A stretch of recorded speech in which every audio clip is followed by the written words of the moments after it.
I'm Amber Hayes, 28 years old, sitting in a leather chair across from an attorney who just told me my Aunt Heather left me everything. $23 million. A mansion in Boston. A vacation home in Malibu. An investment portfolio that generates more money annually than I'll make in 10 years at my publishing job. My hands shake as I remember the woman who taught me strength after my parents dumped me on her doorstep 15 years ago. Then my phone buzzes with a text from an unknown number. We heard about Heather. We need to talk. Mom and Dad. Before I continue this story, let me know where you're watching from in the comments, and don't forget to hit subscribe to hear more stories about family, betrayal, and finding strength when you least expect it. Before everything fell apart, we lived in a modest 3-bedroom house in rural Virginia. Nothing fancy, but it was home. My father, Mason Hayes, worked as a sales manager for a local furniture company. He had a loud laugh that used to echo through our small house during family game nights. My mother, Lori, worked part-time as a nurse at the local clinic. She had gentle hands and would brush my hair every night before bed, counting exactly 100 strokes while telling me stories about when she was a little girl. Those early childhood memories shine golden in my mind. We'd go camping in the Shenandoah Valley every summer, where Dad would teach me to identify different bird calls while Mom would sketch the landscape in her weathered notebook. Sunday mornings meant pancake breakfasts with real maple syrup that Dad insisted was the only acceptable topping. I remember being happy, feeling secure in the cocoon of our small family. Books were my passion even then. Mom would take me to the library every Saturday morning where I'd check out the maximum allowed number of books. By evening, I'd have devoured at least 2 of them, curled up in the window seat Dad had built especially for my reading corner. They seemed proud of having a daughter who loved learning. The troubles began around my 10th birthday. Small things at first, Dad coming home later, the smell of whiskey on his breath more frequently. Mom's bright smile dimming, her sketches gathering dust as she spent more time staring blankly at the television. Bills piled up on the kitchen counter, some of them stamped with angry red letters. The camping trip stopped. So did the pancake breakfasts. By the time I turned 12, the arguments had become a nightly soundtrack. They thought I couldn't hear them behind their bedroom door, but their voices carried through our small house. Money problems. Dad's drinking. Mom's growing depression. Their voices would rise and fall like a terrible storm, sometimes ending in slamming doors, sometimes in eerie silence that felt even worse.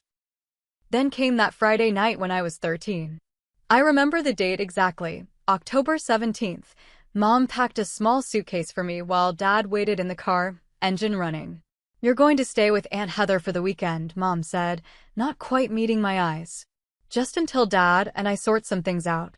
Aunt Heather lived in Boston, a 5-hour drive from our home. She was Mom's older sister, successful and sophisticated in a way that always made my parents seem a little diminished when she visited. I'd only met her a handful of times, but she always brought me books that were slightly too advanced for my age, challenging me in a way that felt respectful rather than condescending. That night, Dad was unusually quiet during the long drive. Mom kept reaching back to squeeze my knee, saying things like, "Aunt Heather has that beautiful garden you'll love, and you can see the Boston Common from her guest room." Neither of them explained why this sorting things out required sending me 5 hours away. Aunt Heather greeted us at her elegant Victorian townhouse, her expression tight as she took in my parents' appearances. There was a brisk hug, a quick transfer of my suitcase, and then the most awkward goodbye of my life. Mom held me too tight, her tears dampening my hair. Dad ruffled my hair and said, "Be good for your aunt, Amber." And then they were gone, taillights disappearing down Beacon Hill. I spent that weekend watching from the bay window of Aunt Heather's guest room, expecting my parents' car to appear at any moment. Monday came. Then Tuesday.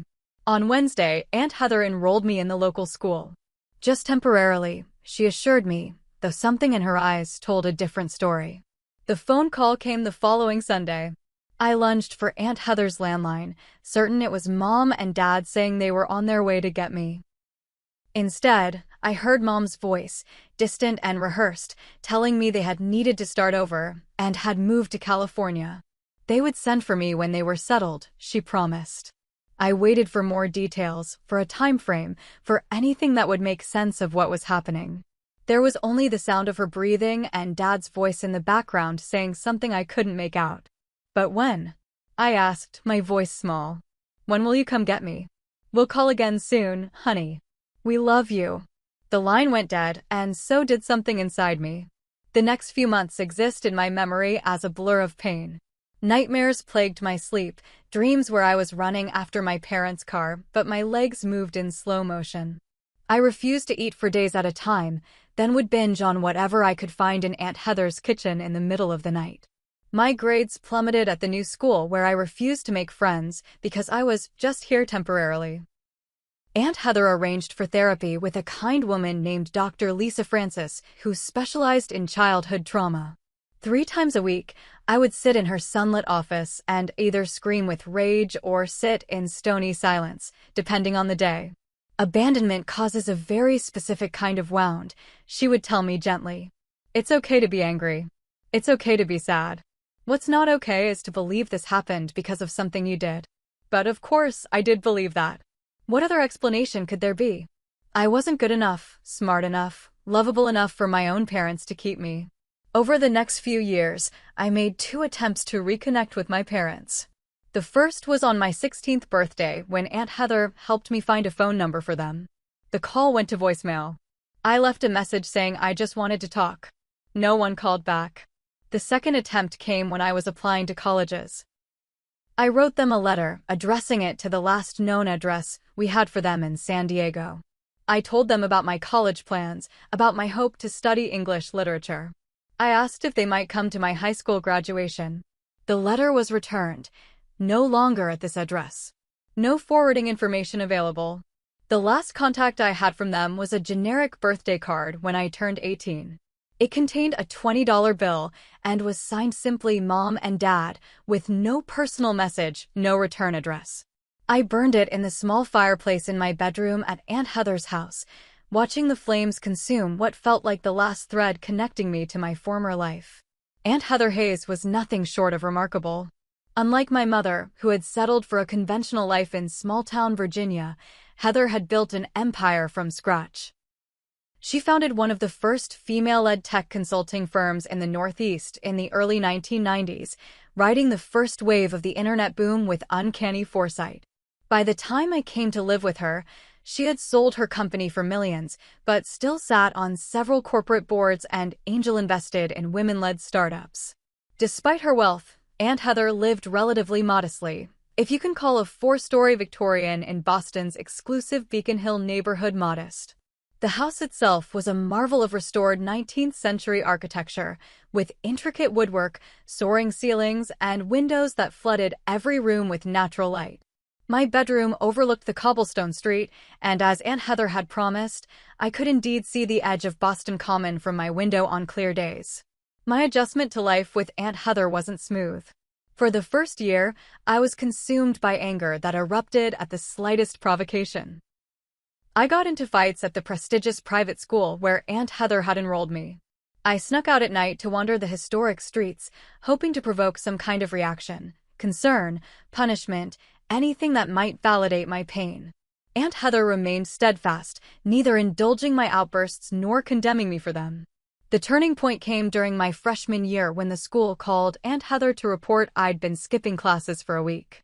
Instead of finding me at the abandoned boathouse by the Charles River where I'd been hiding out, she was sitting calmly at the kitchen table when I finally slunk home, expecting the house to be empty.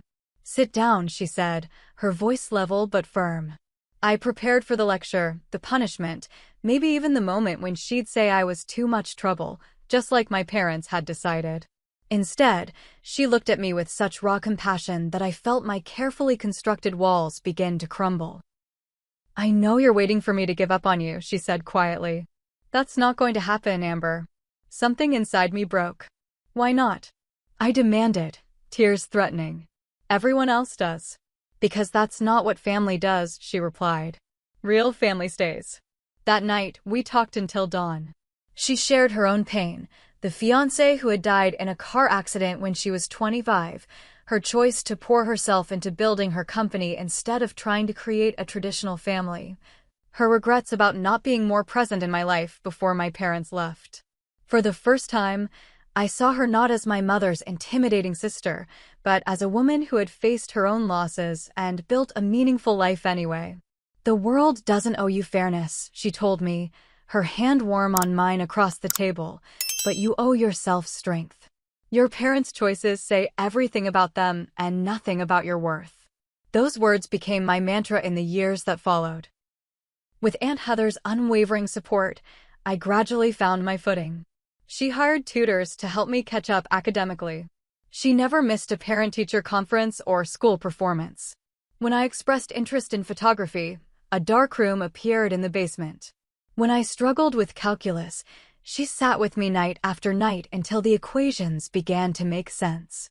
Our Sunday routine became sacred, the Museum of Fine Arts in the morning, followed by lunch at a different ethnic restaurant each week, then hours at the used bookstore in Cambridge where I was allowed to choose as many books as I could carry. During summer breaks, we traveled Paris, Rome, London, Tokyo, with Aunt Heather explaining that experiencing different cultures was an education no classroom could provide. My high school graduation was a turning point. Seated in the audience was not only Aunt Heather, but also a small contingent of her friends who had become like extended family to me. Barbara from her investment group, Philip her attorney, and several women who had worked with her in the early days of her company. They cheered embarrassingly loud when I accepted my diploma and the scholarship to Boston University that would allow me to study English literature while remaining close to home. Throughout college, Aunt Heather continued to be my rock. She read every paper I wrote, challenged my thinking when it grew lazy, celebrated every achievement no matter how small. When I landed an internship at a prestigious publishing house the summer before my senior year, she took me shopping for professional clothes and coached me through my imposter syndrome. After graduation, I surprised everyone, including myself, by turning down a job offer from a major New York publishing house to accept a more modest position with a small, but respected Boston literary press. "New York will always be there," I explained to a puzzled Aunt Heather. "But I'm not ready to leave home yet." The smile that bloomed on her face told me I'd made the right choice. Over the next 5 years, I worked my way up from editorial assistant to associate editor, specializing in literary fiction. I moved into my own apartment in Cambridge, insisting on paying my own rent despite Aunt Heather's offers of financial help. "I'm proud of you," she told me over dinner the night I signed my lease. "Not many people your age understand the value of making their own way." Our relationship evolved into one of mutual respect and deepening friendship. We still had our Sunday museum dates, but now we took turns choosing exhibitions. I introduced her to contemporary authors I thought she'd enjoy. She shared her business insights as I navigated office politics.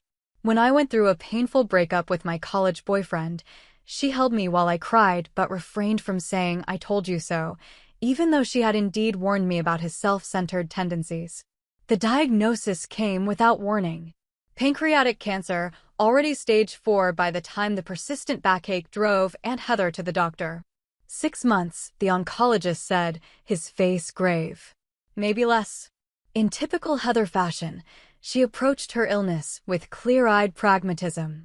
"I've had a good run," she told me as we sat in her garden the day after the diagnosis. "I built something meaningful. I got to see you become the remarkable woman you are. That's more than many people get." I moved back into the Beacon Hill house to care for her as the disease progressed with brutal efficiency. We spent those final months in conversation about books, about her business experiences, about my childhood before everything fell apart. She put her affairs in order with characteristic thoroughness, meeting with her attorney Philip and her financial advisor even as her strength waned. Just 3 months after the diagnosis, I held her hand as she took her final breath, her face peaceful in the soft morning light streaming through her bedroom window. I was 28 years old, suddenly alone in the world again, but this time armed with 15 years of love from a woman who had taught me that family is defined by presence, not by blood. 2 weeks after Aunt Heather's funeral, I found myself sitting in the wood-paneled office of Philip Montgomery, her longtime attorney. I expected a simple meeting, Perhaps Aunt Heather had left me some keepsakes, maybe a small sum to help with expenses while I grieved. What I did not expect was to hear the words that would change my life forever. As the executor of Heather Hayes' estate, Philip began, his voice formal but kind. It is my duty to inform you that you are the sole beneficiary of her will and trust. I nodded, waiting for the details of whatever modest inheritance my aunt had arranged. The total value of the estate is approximately $23 million, he continued, shuffling papers on his mahogany desk. I laughed. I couldn't help it. I'm sorry, I think I misheard you. Philip's expression remained serious. You didn't mishear, Miss Hayes. Your aunt was an extremely successful businesswoman and a savvy investor. The estate includes the Beacon Hill residence, valued at $4.2 million, a vacation property in Malibu valued at $6.8 million, an investment portfolio currently valued at approximately $11 million, an art collection appraised at just under $1 million, and liquid assets of approximately $1.5 million. The room seemed to tilt slightly. I gripped the arms of my chair, trying to process the numbers he was so casually tossing out. There must be some mistake, I managed to say. Aunt Heather lived comfortably, but not like this. Your aunt was extraordinarily discreet about her wealth, Philip explained, a small smile playing at his lips. She believed ostentation was vulgar. But make no mistake, Ms. Hayes, Heather was one of the most financially successful women in Boston tech history. He slid a sealed envelope across the desk. She asked me to give you this after the reading of the will. With trembling hands, I opened the envelope to find several pages of Aunt Heather's distinctive handwriting. My dearest Amber, the letter began. If you're reading this, our time together has come to an end, at least in this life. First, let me say what a joy it has been to watch you grow from that broken 13-year-old into the strong, compassionate woman you are today. You have been the greatest blessing of my life, and I am grateful every day that circumstances, however painful, brought you to my door. You're probably in shock about the inheritance. I've never been one to flaunt wealth, as you know. What would be the point? Money is simply a tool, nothing more. It can build or destroy, depending on how it's wielded. I've tried to use mine to build companies that employ people fairly, investments in women entrepreneurs, philanthropic projects that make a real difference. Now it's your turn to decide how to use these resources. Don't let this change who you are, Amber. You've worked hard to build your career on your own merits, to create genuine relationships not based on what people can get from you. That will be harder now, but not impossible if you stay true to yourself. Remember our conversations about family, how it's defined by love and presence, not by blood or obligation. The family we choose is often more precious than the one we're born into. You chose me as much as I chose you, and together we created something beautiful. I love you beyond measure, beyond time. Use this wealth wisely, live joyfully, and whenever possible, be as kind as you are brave. Always yours, Heather. By the time I finished reading, tears streamed down my face. I looked up to find Philip discreetly offering me a box of tissues. She was an extraordinary woman, he said quietly. Yes, I managed to reply. She was. The practical aspects of the inheritance seemed almost absurd after the emotional weight of Heather's letter. Philip patiently explained about estate taxes, property transfers, investment management, and a dozen other technical matters that washed over me in a blur. He introduced me to Barbara Chin, a financial advisor who had worked with Aunt Heather for years and whom he strongly recommended I retain. You don't have to make any decisions right away, Barbara assured me when we met later that week. Her calm efficiency reminded me of Aunt Heather. The portfolio is well diversified and stable. Take some time to grieve, to adjust to your new circumstances. New circumstances indeed. I walked through the Beacon Hill house, my house now, feeling like an imposter. Each room held memories of Aunt Heather, her reading glasses still perched on the side table by her favorite armchair, her gardening gloves tossed casually by the back door, her collection of first edition Virginia Woolf novels arranged perfectly on the library shelves. Despite Barbara and Philip's assurances that I could afford to do anything, quit my job, travel the world, buy a small island, I returned to work at the publishing house after a month of bereavement leave. My colleagues treated me differently, though. News of my inheritance had somehow leaked, creating an uncomfortable distance between me and the people I'd worked alongside for years. "You don't need this job anymore," my boss said awkwardly during my first week back. "But we're glad you're staying." Was I staying, though? The question haunted me as I tried to resume my normal routines. Everything looked the same on the surface, but beneath ran the constant awareness that I now had choices most people never get to make. That first night back in Aunt Heather's, my house, I wandered from room to room, touching her belongings, breathing in the lingering scent of her perfume in the master bedroom. I couldn't bring myself to sleep there yet, so I returned to the room that had been mine since I was 13. Curled under the familiar quilt, I finally allowed myself to fully feel the loss of the woman who had saved me in every way a person can be saved. Just as exhaustion was pulling me toward sleep, my phone buzzed with a text message. "Unknown number. We heard about Heather. We need to talk. Mom and Dad." The text message sent me into an immediate panic attack. 15 years of silence, and now, just weeks after Aunt Heather's death, and days after her will become public record, my parents wanted to talk. I gasped for breath, my heart hammering so hard I could feel it in my throat. The phone slipped from my fingers onto the hardwood floor as I curled into a protective ball, trying to remember the grounding techniques my therapist had taught me years ago.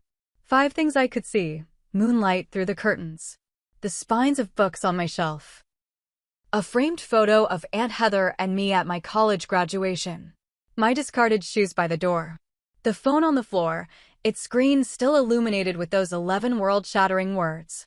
For things I could touch, the soft cotton of my pajamas, the smooth wood of the headboard, the cool metal of Aunt Heather's watch on my wrist, the silky quilt beneath me. 3 things I could hear: a distant siren in the city, the tick of the grandfather clock in the hallway, my own ragged breathing. 2 things I could smell: the lavender sachet in my pillowcase, the faint trace of Aunt Heather's perfume that still lingered throughout the house.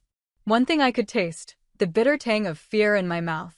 As my breathing slowly returned to normal, anger began to replace panic. 15 years. They hadn't bothered to contact me for 15 years, not when I graduated high school or college, not when I got my first job, not for birthdays or holidays. But now, with Aunt Heather gone and her fortune public knowledge, they suddenly remembered they had a daughter? I needed perspective from someone who knew the whole story. The next morning, I called Jasmine Rivera, my best friend since sophomore year of college and the person who had held my hand through Aunt Heather's funeral. "Those vultures," she hissed when I showed her the text over coffee at our favorite Cambridge cafe. "Please tell me you're not actually considering meeting them." "I don't know what I'm considering," I admitted, turning my mug in anxious circles. "Part of me wants to ignore it completely." "And the other part?" Jasmine pushed a strand of dark hair behind her ear, her eyes concerned. "The other part wants to know why now. Why after all this time?" I sighed. "And I guess there's still this tiny piece of me that's 13 years old, waiting by the window for them to come back." Jasmine reached across the table to squeeze my hand. "Whatever you decide, I'm here for you. But promise me you'll be careful. The timing is suspicious as hell." She was right, of course. Before responding to the text, I needed more information. Back at home, I opened my laptop and began searching. In the age of social media, almost everyone leaves digital footprints, and my parents were no exception. I found my mother's Facebook profile first. Privacy settings minimal, thank goodness. From her posts, I pieced together the outline of their lives in California. They had settled in a small town outside San Diego. Dad had bounced between sales jobs. Mom had worked in various medical offices. There were photos of beach trips, backyard barbecues, a succession of apartments and small rental houses. Nothing in their online presence suggested financial success. Recent posts were more revealing. Complaints about rising rent prices. A GoFundMe for Dad's knee surgery not fully covered by insurance. Mom lamenting having to pick up extra shifts at this stage of life when we should be thinking about retirement. The most recent post, just a week after Aunt Heather's obituary had appeared in the Boston Globe, showed a photo of me at about age 10, sitting on our old porch swing in Virginia. "Missing our beautiful daughter today," Mom had written. Life takes us on unexpected journeys, but family is always family. The comments were illuminating. Friends expressing surprise they had a daughter, mom vaguely explaining that circumstances had separated us, implying some tragic twist of fate rather than their deliberate abandonment. Armed with this context, I finally replied to their text. I'm available to meet for dinner at Benedetto's in Harvard Square, Thursday at 7 p.m. Their response came almost immediately. We'll be there, sweetheart. Can't wait to see you, sweetheart. As if the past 15 years had been a brief misunderstanding. I chose Benedetto's deliberately, upscale Italian, public enough that I wouldn't feel trapped, but sophisticated enough that we wouldn't be seated next to rowdy college students. I arrived 20 minutes early, my stomach in knots despite the Xanax I'd reluctantly taken. I recognized them the moment they walked through the door. Time had not been particularly kind to either of them. Dad had lost most of his hair and gained a substantial paunch that strained the buttons of his clearly new dress shirt. Mom's once vibrant auburn hair, the same shade as mine, was dyed an unnatural blonde and pulled back in a severe style that emphasized the deep lines around her mouth and eyes.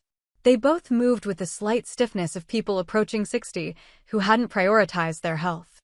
Amber, Mom breathed when they reached the table, her arms outstretched for a hug I couldn't bring myself to give. Instead, I extended my hand, forcing a degree of formality into this surreal reunion. Lori. Mason, I said, using their first names deliberately. Please sit. The awkwardness was palpable as we ordered drinks and studied menus to avoid making eye contact. Dad cleared his throat repeatedly. Mom kept reaching toward me before stopping herself, her hand retreating to adjust her napkin or water glass instead. You look so much like Heather, she finally said. The resemblance is striking.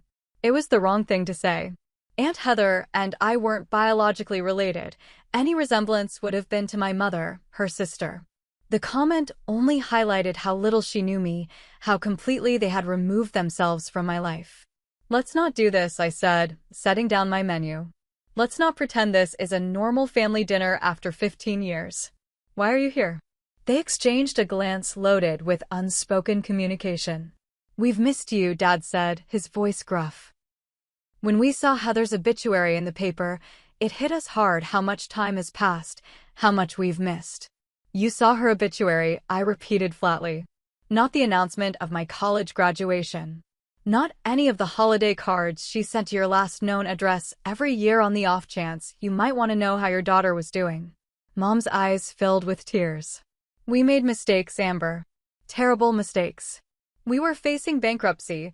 Your father's drinking was out of control. My depression. We thought you'd be better off with Heather temporarily while we got back on our feet. Temporarily, I echoed.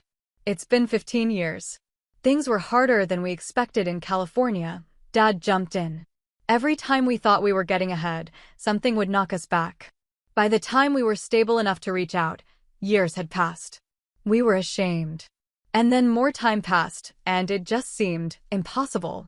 But not impossible now, I noted. Coincidentally, right after Aunt Heather died and left me her estate. Mom's face flushed. That's not fair, Amber. We didn't even know about the money until after we contacted you. The lie was so blatant I almost laughed. Really? You didn't see the articles? Boston tech pioneer leaves fortune to niece? It was in the business section of every major newspaper, including the San Diego Union-Tribune. Before they could formulate another lie, our waiter arrived with drinks and to take our dinner orders. The interruption gave me a moment to collect myself, to tamp down the anger threatening to boil over. When the waiter left, Mom reached across the table, her fingers stopping just short of mine. We've been following your career, you know. Through mutual friends, social media. We saw you became an editor. We're so proud. Proud, I repeated, the word tasting bitter in my mouth. You don't get to be proud of someone you abandoned. We never abandoned you, Dad insisted, his voice rising slightly before he controlled it. We left you with family. With Heather. She could give you opportunities we never could. That's what you told yourselves to sleep at night, I said evenly. The reality is you chose yourselves over your child. You left me with someone who was practically a stranger to me then. I was 13. Mom dabbed at her eyes with her napkin. We're trying to make amends, Amber. We're not getting any younger. Your father's health isn't great. We're facing eviction from our apartment next month because the building was sold to developers. And there it was, the real reason for their sudden reappearance in my life. Not love, not regret, but financial desperation. How much?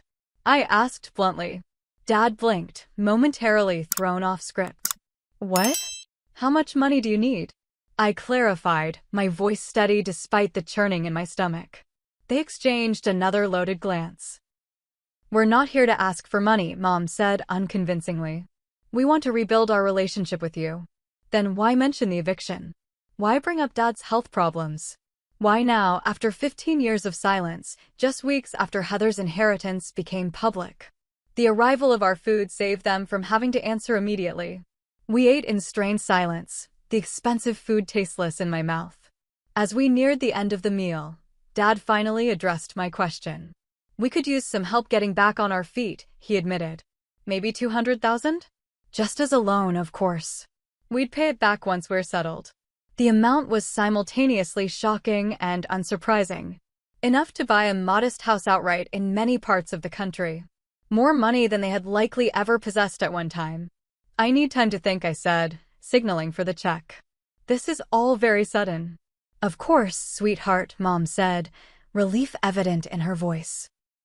She clearly interpreted my non-rejection as eventual acquiescence. We're staying at the Holiday Inn Express on Cambridge Street. We'll be in town for a week. I paid the bill despite Dad's weak protest and stood to leave. I'll be in touch, I said, not specifying when or how.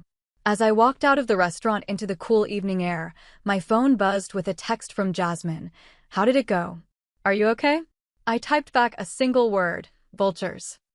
The barrage began the very next morning. Text messages appearing on my phone every few hours. It was so wonderful seeing you last night. We should visit your favorite places in Boston while we're here. Do you still like blueberry pancakes? We could do breakfast tomorrow. Just checking if you've had time to think about our conversation.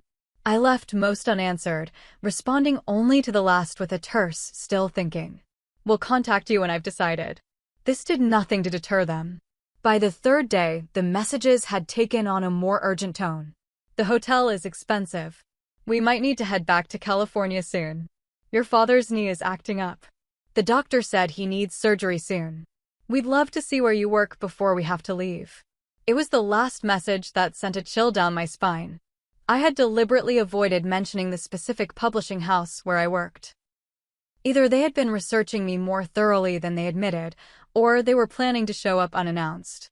The next morning confirmed my worst fear. I was in a meeting with authors when my assistant Tyler Bennett knocked and poked his head in.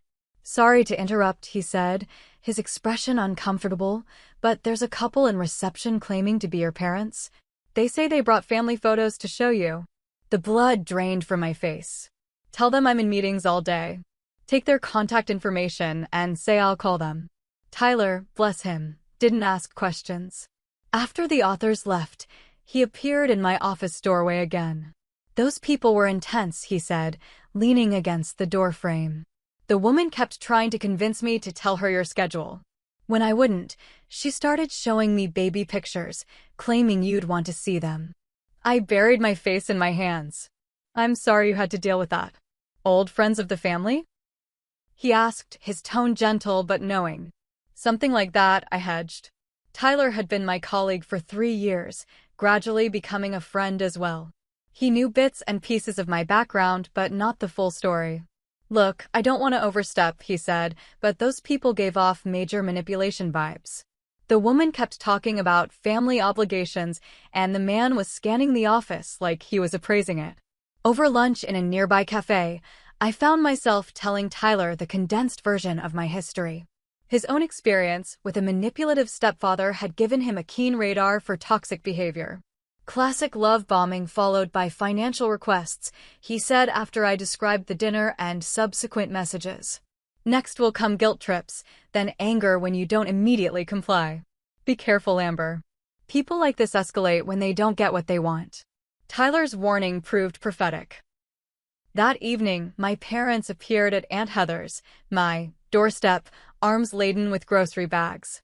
We thought we'd cook you dinner. Mom announced brightly when I reluctantly opened the door. Mason's famous spaghetti bolognese, just like when you were little. The presumption was breathtaking. I stood blocking the doorway, unwilling to invite them into Heather's sanctuary. I have plans tonight, I lied. And I would appreciate if you'd call before coming over. Dad's expression darkened momentarily before he forced a smile. Of course, sweetheart. We're just eager to spend time with you while we're here. How about tomorrow night instead? To avoid a scene on the sidewalk, I agreed to dinner the following evening, immediately regretting it as they beamed triumphantly. When they arrived the next night, I kept them in the formal living room near the entrance, an area of the house with few personal touches. Despite this precaution, I caught them studying everything: the antique furniture, the original artwork on the walls, the glimpses of other rooms visible through doorways. What a remarkable home, Dad commented, whistling low. Heather did well for herself. Yes, she did, I said flatly, offering nothing more. Throughout dinner, which I ordered in rather than allowing them access to Aunt Heather's kitchen, they alternated between reminiscing about my childhood as if they'd been present for all of it and dropping increasingly unsubtle hints about their financial situation. Remember that summer we took you to Virginia Beach? Mom asked nostalgically. You built that enormous sandcastle and cried when the tide washed it away. I did remember. I also remembered it was the last vacation we took before everything fell apart, and that Dad had spent most of it drinking in the hotel bar while Mom pretended not to notice. Our landlord gave us a final notice yesterday, Dad mentioned casually between bites of pasta. 30 days and we're out. The rental market in San Diego is impossible right now. Mom's arthritis makes it hard for her to pick up extra nursing shifts, he continued when I didn't respond to the first comment. And with my knee needing surgery. By dessert, they had abandoned subtlety entirely. We've been thinking about your situation, Amber, Dad said, setting down his fork with an air of authority that made my skin crawl. It's a lot for a young woman to handle alone, this big house, all these assets. We could help you manage things. I have financial advisors, I replied coolly. And attorneys. Family is different, Mom insisted. We have your best interests at heart. Do you? I couldn't keep the edge from my voice. Because from where I'm sitting, it seems like you're primarily interested in your own financial situation. Dad's facade of paternal concern cracked slightly. That's unfair, Amber. We're in a tough spot right now, yes, but we're also genuinely concerned about you dealing with this inheritance alone. I'm not alone, I said firmly. I have people I trust. People who didn't abandon me. That's a harsh word, Mom said, tears welling in her eyes. We made a difficult choice in impossible circumstances. A choice you never reconsidered for 15 years, I pointed out. Not until Aunt Heather died and left me money. So you won't help us? Dad's voice had an ugly edge now. After everything we did for you? The audacity of the question left me momentarily speechless. Everything you did for me? You mean like walking out of my life when I was 13? Never calling on my birthdays? Missing my graduations? We were giving you a better life with Heather. Mom cried. We sacrificed our relationship with you for your own good. I stood up, dinner effectively over. I think it's time for you to leave. They departed reluctantly, but not before Dad mentioned they would need an answer about the financial help soon because their options were running out. The next day brought an unexpected development. Philip Montgomery, Aunt Heather's attorney, called me. Miss Hayes, I wanted to inform you that a couple claiming to be your parents contacted our office this morning, he said, his tone carefully neutral. They were inquiring about the terms of your aunt's will and whether they might have any legal claim to a portion of the estate as Heather's next of kin. A cold weight settled in my stomach. What did you tell them? That the will is airtight, Philip replied. Heather was very thorough. As her chosen heir and the named beneficiary of her trust, you are the sole recipient. They have no legal standing to contest it. Thank you, I said, relieved but disturbed by this escalation. There's one more thing, Philip added. They mentioned they might have grounds to claim they were coerced into giving up custody of you as a minor. It's nonsense legally, but I thought you should be aware they're considering this angle. After hanging up, I sat in stunned silence. They were actually considering claiming Aunt Heather had somehow tricked them into abandoning me?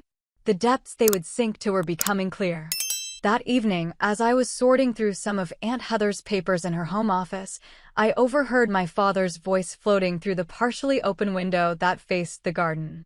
My parents were standing on the sidewalk just outside the property, Dad on his phone. "We're working on it," he was saying to whoever was on the other end. "She's reluctant, but we're wearing her down. Once we get our share, we'll be set." Our share, as if they were entitled to Aunt Heather's money. As if they hadn't forfeited any claim to family when they drove away from her house 15 years ago. When they returned the next day, again unannounced, I confronted them in the foyer. "Would you have contacted me if Aunt Heather hadn't left me her estate?" I asked bluntly.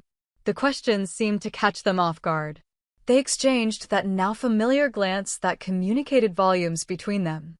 "Of course we would have," Mom finally said, but her eyes slid away from mine. "We've been thinking about reaching out for years." "But you didn't," I pressed. "Not once in 15 years. Not until there was money involved." "That's not fair," Dad protested, but there was a defensiveness in his tone that confirmed my suspicions. The inheritance just made us realize how much time had passed, how much we'd missed. "I don't believe you," I said quietly. "I think you saw the news about Aunt Heather's estate and decided I was your lottery ticket." Mom's face crumpled into tears, the same performative crying I remembered from childhood whenever she was confronted with uncomfortable truths. Dad's expression hardened. "You've become cold, Amber," he said accusingly. "The Heather Hayes School of Emotional Detachment. Is that what you learned from her? To turn your back on family?" The irony was so profound I could only stare at him in disbelief. "I think you should leave," I said finally. "And I think we're done here." "You can't mean that," Mom said, reaching for my arm. "We're your parents." I stepped back, avoiding her touch. "No. You're the people who gave birth to me. Aunt Heather was my parent, the one who showed up every day, who taught me what family really means. And it isn't this." I opened the front door, making my expectation clear. "I'll have my attorney contact you with my final decision about financial assistance. Until then, please don't come back here." As they reluctantly stepped outside, Dad turned with one parting shot. "You'll regret this, Amber. Blood is thicker than water." "Funny," I replied, "how you only remembered that after Aunt Heather's money entered the picture." I closed the door on their protests, leaning against it as their footsteps reluctantly retreated down the walkway. The confrontation had left me shaking, but underneath the trembling was something unexpected, a growing sense of clarity about what needed to happen next. After my parents left, I moved through the house like a hurricane. In the guest room closet, I found the box of childhood memorabilia Aunt Heather had carefully preserved: photos, report cards, art projects from before my world imploded at 13. I pulled out every picture containing my parents and methodically tore them to pieces, watching the fragments flutter into the wastebasket like toxic confetti. My breath came in gasps, my vision blurred with tears I refused to acknowledge. When the destruction was complete, I sank to the floor, overwhelmed by a panic attack more severe than any I'd experienced in years. This wasn't how healing was supposed to feel. This raw, jagged pain wasn't the closure I'd imagined during all those therapy sessions. This was old wounds ripped open, salt ground into them by the very people who had inflicted them in the first place. The next morning, I called Dr. Diana Winters, the therapist I'd seen occasionally since college whenever life became overwhelming. She made space for an emergency session that afternoon. "They're trying to manipulate you," she confirmed after I recounted the events of the past week. "This isn't about reconnection or making amends. This is about exploitation." "I know that intellectually," I admitted, twisting a tissue between my fingers. "But there's still this part of me, this stupid, vulnerable part, that wants to believe they actually care." "That's not stupid, Amber," Dr. Winters said gently. "That's the 13-year-old girl who's still waiting by the window. She deserves your compassion, not your contempt." We spent the hour developing strategies for maintaining boundaries, for honoring my feelings without letting them drive self-destructive decisions. As I was leaving, Dr. Winters fixed me with a serious look. "These people have already taken 15 years of your life," she said. "Don't give them the power to take your peace now." I left her office feeling steadier, only to have that calm shattered by a call from Jasmine. "Your father contacted me on Facebook," she said without preamble. "He's messaging everyone he can find connected to you, telling them you're being unduly influenced by your late aunt's advisors who are trying to separate you from your loving family." What? I pulled my car over to the curb, unable to drive through the fresh wave of rage.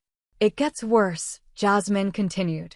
"He's suggesting to mutual connections that your aunt brainwashed you as a vulnerable teen, and that's why you're refusing to help your struggling parents in their time of need."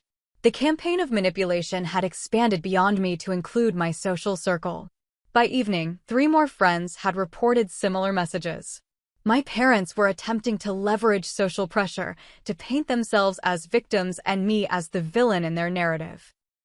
The next morning brought an email from my father, the subject line ominously reading "Legal Options." "Amber," it began without preamble, "we've consulted an attorney about our rights as your parents and Heather's next of kin. While we would prefer to resolve this as a family, we are prepared to pursue our rightful share of the Hayes estate through legal channels if necessary. As your mother's sister, Heather had a moral, if not legal, obligation to consider the entire family in her estate planning. We urge you to reconsider your position before this becomes unnecessarily adversarial." Dad. It was a bluff. I knew from Philip that they had no legal claim, but the threat itself represented a new level of aggression. They were no longer pretending this was about rebuilding a relationship. This was naked financial opportunism. I forwarded the email to Philip, who confirmed my assessment. "An empty threat," he reassured me, "but it shows their true intentions." That afternoon, I found myself in Aunt Heather's study, seeking comfort in the space where she had spent so many hours. Her presence seemed to linger here, in the carefully organized bookshelves, the elegant desk where she had written countless letters and emails, the comfortable leather chair where she often sat reading with a glass of wine in the evening. On impulse, I opened her file cabinet, looking for I wasn't sure what, perhaps some document that might help me understand the early days after my parents left. In a folder labeled simply "Hayes Family," I found something unexpected: correspondence between Aunt Heather and my parents dating back 15 years. The first letter, written just a month after they left me, was from Aunt Heather to them, providing an update on how I was settling in and inquiring when they planned to visit. Their response was brief, explaining they were still getting established in California and would be in touch about visitation soon. The correspondence continued sporadically over the next year, with Aunt Heather's letters growing increasingly concerned and my parents' responses increasingly vague about their plans to reconnect with me. Then I found it, the letter that changed everything. Dated about 18 months after they left me, it was from my father to Aunt Heather, requesting a substantial loan to help them purchase a house in San Diego. He mentioned a figure, $150,000, and suggested that such financial assistance would help create stability that would allow Amber to eventually join us in California. Aunt Heather's response was firm but compassionate. "I cannot in good conscience provide such a loan when Amber has not heard from you in months. She is finally beginning to heal and establish a sense of security here. Money cannot be conflated with Amber's well-being. If you genuinely wish to rebuild your relationship with your daughter, I encourage you to start with regular phone calls and visits, independent of any financial considerations." There was no response to this letter in the file. The next communication was dated 6 months later, a birthday card Aunt Heather had sent them with photos of me and another gentle reminder that I was always asking when they might visit. This card was returned unopened, marked "no longer at this address." I sat back in Aunt Heather's chair, a piece of the puzzle finally clicking into place. They had abandoned me shortly after Aunt Heather refused them a large loan. Their sudden reappearance after her death wasn't just about her inheritance, it was the continuation of a pattern established 15 years ago. They saw the Hayes family, first Heather, now me, as nothing more than a potential source of funds. This revelation should have hurt, but instead, it brought a strange clarity. The parents I had longed for, the ones I had idealized in my childhood memories despite the abandonment, had never really existed.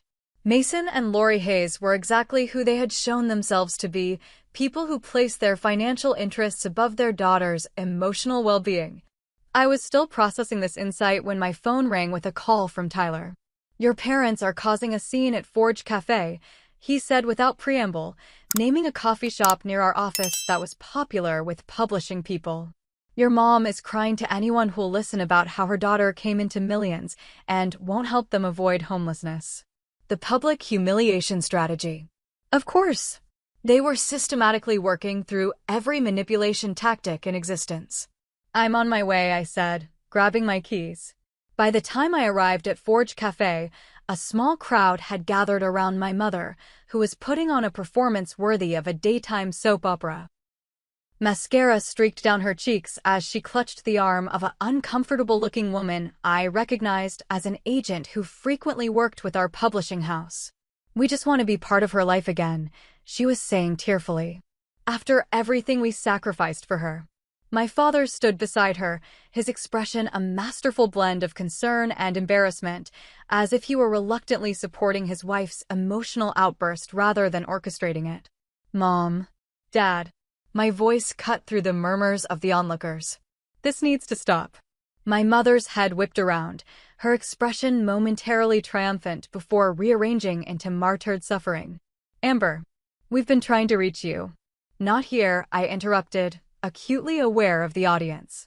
"Outside." "Now." Surprisingly, they complied, following me out to the sidewalk where I led them around the corner to a less trafficked area. "What exactly do you think this will accomplish?" I asked, my voice low but intense. "Humiliating me publicly? Spreading lies to my colleagues." "We're desperate, Amber," my father said, dropping the concerned parent act now that we were relatively private. "The eviction notice is real. Your mother's medical bills are real."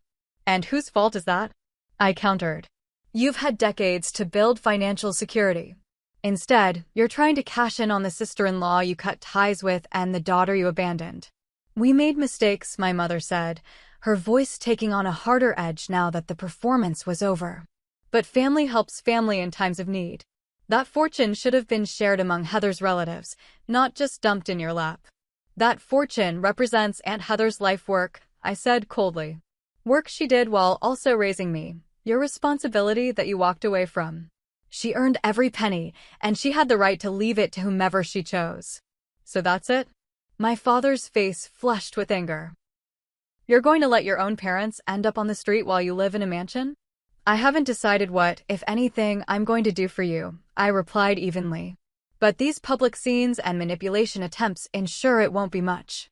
I turned to leave, but my father grabbed my arm, his fingers digging in painfully. "You ungrateful little."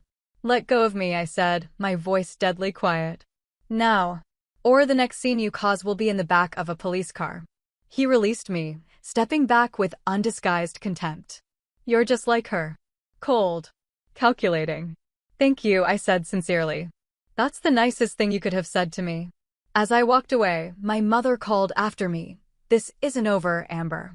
We're still your parents." I didn't turn around, but her words followed me like a toxic cloud.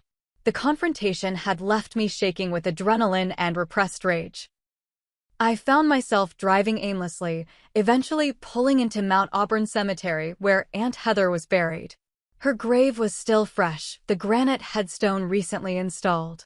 I sat on the bench nearby, wishing desperately that I could ask her advice one more time. "What would you do, Aunt Heather?" I whispered, trailing my fingers over the cool stone. "How do I honor what you taught me while protecting myself from them?" No supernatural answer came, of course, but as I sat there, I could almost hear her voice in my memory. "The world doesn't owe you fairness, but you owe yourself strength." Strength didn't mean cruelty. It didn't mean becoming as manipulative as my parents. But it also didn't mean capitulating to emotional blackmail or guilt. As the afternoon light filtered through the cemetery's ancient trees, a plan began to form in my mind. I would confront my parents one final time, not in public, not in Aunt Heather's home, but on neutral ground where I could set clear boundaries from a position of power rather than reactive emotion. I texted them both, "Tomorrow, 10 a.m., holiday in Express Lobby. Last conversation we'll have on this topic." After that, you either accept my terms or we're done permanently. Their response came within minutes. We'll be there. For the first time since receiving their initial text message, I felt completely clear about the path forward. This wasn't about revenge or punishment. It wasn't even about the money, really. It was about honoring Aunt Heather's legacy by refusing to let manipulation and guilt override my own well-being, the most important lesson she had taught me. The Holiday Inn Express lobby was nearly empty when I arrived at exactly 10 a.m. the next morning. I had chosen their hotel deliberately. This was their temporary territory, not mine, which would make my departure easier when the time came. I spotted my parents sitting in a corner arrangement of armchairs, their expressions brightening with anticipation when they saw me. I looked different than I had at our previous meetings. Gone was the uncertain, emotionally reactive daughter they had been manipulating. Today, I wore one of Aunt Heather's elegant pantsuits, tailored perfectly to my frame, with her signature pearl earrings and the quiet confidence she had cultivated in me over 15 years. "Thank you for coming," I said formally, taking the seat across from them without offering a handshake or any other physical greeting. "Of course, sweetheart," my mother began, reaching toward me. I held up a hand to stop her. "I'm not here for reconciliation or negotiation. I'm here to tell you my decision and the conditions attached to it." They exchanged a glance, visibly recalibrating their approach. "First, let me be absolutely clear. You have no legal claim to Aunt Heather's estate. Her will is ironclad, and any attempt to challenge it would be both futile and expensive for you." My father opened his mouth to object, but I continued before he could speak. "Second, while I have no legal obligation to provide you with anything, I recognize the practical reality of your situation. You're facing eviction, you have medical bills, and you're approaching retirement age with insufficient savings." Hope flickered in their eyes, the scent of money within reach. "Therefore, I am prepared to offer you a one-time gift of $5,000, contingent upon your signing a legal agreement that precludes any future claims against Aunt Heather's estate or any further financial requests directed at me." The amount was deliberate, enough to help with immediate needs like security deposit on a new apartment, but nowhere near the windfall they had been expecting. The shock on their faces would have been comical if the situation weren't so painful. $5,000, my father sputtered, his face flushing deep red. "That's insulting. That house alone is worth millions." "It's not an insult. It's a boundary," I replied evenly. "One I should have established the moment you texted me after 15 years of silence." "But we're your parents," my mother pleaded, tears already gathering. "After everything we've been through." "Everything you've been through?" I interrupted, my voice still calm but steely. "You made a choice 15 years ago to prioritize yourselves over your child. That was your right as adults. But choices have consequences, and one consequence is that you forfeited any claim to parental privilege. So this is punishment," my father sneered. "Heather poisoned you against us, and now you're getting revenge." "This isn't punishment, it's reality," I corrected. "I'm not withholding millions out of spite. I'm offering a reasonable one-time gift while protecting myself from ongoing exploitation." "Exploitation?" My mother's voice rose dramatically. "We just want what any parents would want, to be part of our daughter's life again." "Really?" I fixed her with a steady gaze. "If Aunt Heather had left me nothing, would you have reached out after all this time? Would we be sitting here having this conversation?" The silence that followed was deafening. My father, never good at concealing his true emotions, finally broke it. "What do you expect?" he snapped. "We've struggled for years while Heather lived in luxury. Now that money could solve our problems, of course we reached out. Anyone would do the same." And there it was, the accidental confession that confirmed everything I had suspected. "Thank you for your honesty," I said quietly. "That's all I needed to hear." I stood, placing a business card on the coffee table between us. "This is the contact information for my attorney. If you decide to accept my offer, he'll handle the paperwork and fund transfer. The offer expires in 30 days. That's it." My mother's voice cracked with genuine distress now. 15 years and you're reducing our relationship to a business transaction? The irony of her statement was breathtaking. "I learned something important from Aunt Heather," I said, looking down at them both. "Family isn't defined by blood or obligation. It's defined by love and presence, by showing up day after day through hardship and joy, by choosing each other repeatedly, even when it's difficult. I shouldered my bag, ready to leave. You chose to walk away from me when I needed you most. Aunt Heather chose to become my family when she had no obligation to do so. I'm simply honoring the choices that each of you made. We'll contest the will my father threatened, standing to block my path.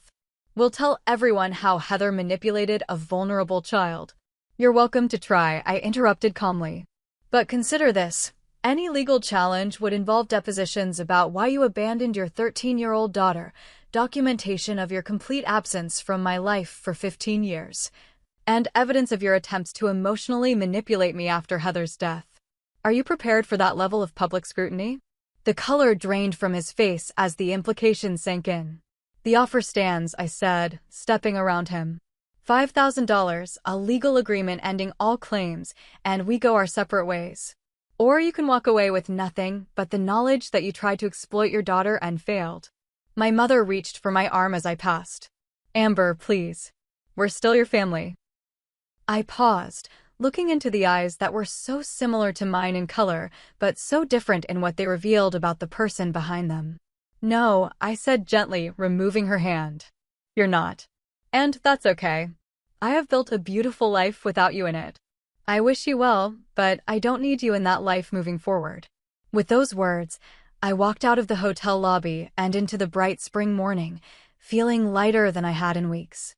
There were tears on my cheeks, but they weren't tears of grief or anger. They were the release of expectations I had carried for too long, the final acknowledgement that the parents I had yearned for existed only in my childhood memories. 6 months later, I stood on the steps of Boston University's School of Education, watching the first recipients of the Heather Hayes Scholarship for Resilient Youth accept their awards. 10 students who had overcome family abandonment, foster care, or other significant childhood traumas, all receiving full tuition and mentorship through the foundation I had established in Aunt Heather's name. After careful consideration with Barbara Chin and Philip Montgomery, I had allocated a significant portion of my inheritance to this foundation, focusing specifically on supporting young people who had experienced family disruption. The work had given me purpose, transforming Aunt Heather's financial legacy into something that reflected the emotional legacy she had given me: strength, resilience, and the capacity to build a meaningful life despite early wounds. My parents had eventually accepted the $5,000 and signed the legal agreement, disappearing back to California without further contact. According to Philip, they had attempted to sell their story to a local newspaper, Millionaire Heiress Abandons Parents, but the reporter had done enough research to question their narrative, and the piece was never published. After the scholarship ceremony, Jasmine, Tyler, and several other friends joined me for dinner at Aunt Heather's favorite restaurant. As we toasted to the foundation's successful launch, I felt Aunt Heather's presence among us, not as a ghost or supernatural being, but as the enduring influence of someone who had shown me the true meaning of family. To Aunt Heather, I said, raising my glass, who taught me that family isn't about blood or obligation, but about love and presence.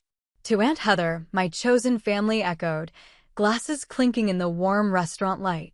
Later that night, alone in what was now truly my home, I stood in Aunt Heather's study, my study now, and looked at the photo of us on her desk. It had been taken at my college graduation, both of us beaming at the camera, her arm around my shoulders protectively and proudly. Thank you, I whispered to her image. For everything. The inheritance had changed my life in ways I was still discovering, but the most valuable gift Aunt Heather had left me wasn't the money or properties or investments. It was the understanding that family is something we create through love and commitment, not something we're entitled to by accident of birth. It was the knowledge that we can rebuild ourselves after abandonment, that we can choose who belongs in our lives rather than accepting toxic relationships out of obligation. As I prepare to welcome the scholarship recipients to a mentoring session tomorrow, I can't help but reflect on how far I've come from that 13-year-old girl waiting by the window for parents who weren't coming back. The journey hasn't been easy, but it has led me exactly where I need to be. What about you? Have you ever had to set difficult boundaries with family members? How did you balance compassion with self-protection? Share your experiences in the comments below, and don't forget to subscribe for more stories about finding strength in unexpected places. Remember, sometimes the family we choose gives us the courage to become who we're truly meant to be. Thank you for joining me on this journey, and I wish you the wisdom to recognize the true meaning of family in your own life.